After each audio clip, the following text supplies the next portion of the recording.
बिस्मिल्लाहिर्रहमानिर्रहीम। अस्सलामु अलैकुम वरहमतुल्लाहि वबरकातुहू। आज का हमारा मौजू इल्म नजूम के हवाले से है, क्योंकि अक्सर लोग ये सवाल करते हैं कि नजूमी के पास जाना कैसा है और अपने हाथ की लकीरें पढ़वाना कैसा है।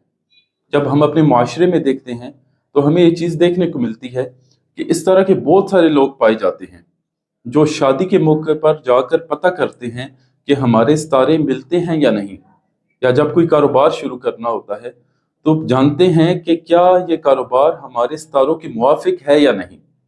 ऐसे ही अगर कभी किसी के यहाँ चोरी हो जाए तो वो नजूमियों के पास जाकर पता करते हैं कि चोरी किसने की है, या किसी का बेटा गुम हो जाए तो जानने की कोशिश करते हैं कि वो कहाँ पर है। ऐसे ही अगर किसी के घर के हालात तंग हों, नौकरी ना मिल रही हो, तो वो इन लोगों के पास जाते हैं और जाकर जानने की कोशिश करते हैं कि इसकी वजह क्या है, आया किसी ने बंदिश की हुई है या कोई और वजह है। फिर इनमें मुख्तलिफ तरह के लोग हैं। कुछ लोग आपके सितारों का हाल देखकर आपको बताते हैं कि इसकी वजह क्या है। कुछ लोग आपके हाथों की लकीरें पढ़कर आपको बताते हैं कि आपके आने वाले दिन कैसे होंगे। इसके अलावा कुछ लोग किताब खोलकर हिसाब करते हैं और आपको बताते हैं कि क्या ये बंदिश है या नहीं।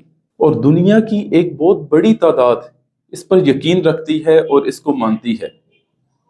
जैसा कि हम अपने यहाँ अखबारों में देखते हैं तो पूरे पूरे सफ़े सितारों के हाल के बारे में होते हैं कि असद का ये हफ्ता कैसा गुजरेगा, सरदान का कैसा गुजरेगा और जद्दी का कैसा गुजरेगा। और ऐसे ही हमारे टीवी शोज पर लोग बैठकर सितारों के हाल बता रहे होते हैं। सबसे पहले तो ये जान लीजिए कि तीनों अलग अलग चीज़ें हैं। आमिल जो होते हैं, जो हिसाब किताब करते हैं, ये जादू के ज़ुमरे में आते हैं। लेकिन इल्म नजूम और हाथ की लकीरों का इल्म ये बिल्कुल अलहदा इल्म है। ये इल्म क्या है और इसकी बुनियाद क्या है?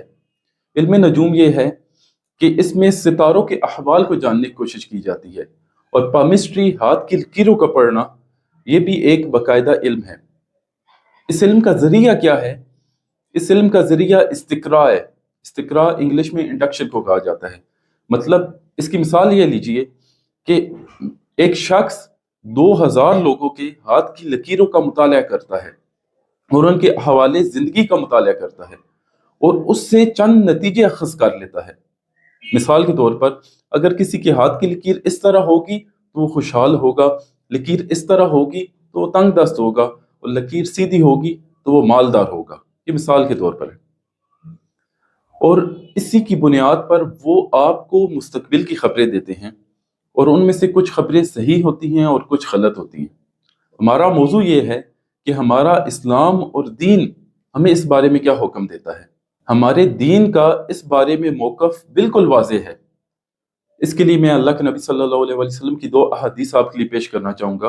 अल्लाह के नबी सल्लल्लाहु अलैहि वसल्लम ने फरमाया, सही मुस्लिम 2230 नंबर हदीस, मन अता अर्राफन फसअलहु अन शैइन फलम तुक़बल लहु सलातुन अर्बईन लैलतन। जो किसी गैब की खबर, जो किसी मुस्तकबिल की खबर देने वाले के पास गया और उससे किसी चीज़ के मुतालिक सवाल किया, तो इस शख्स की 40 रातों तक नमाज कबूल नहीं की जाएगी। और दूसरी हदीस पाक उससे भी ज़्यादा सख्त है। अल्लाह के नबी सल्लल्लाहु अलैहि वसल्लम ने फरमाया, मन अता काहिनन औ अर्राफन फसदकहु बिमा यकूलु लक़द कफ़र बिमा उन्ज़िला अला मुहम्मद सल्लल्लाहु अलैहि वसल्लम।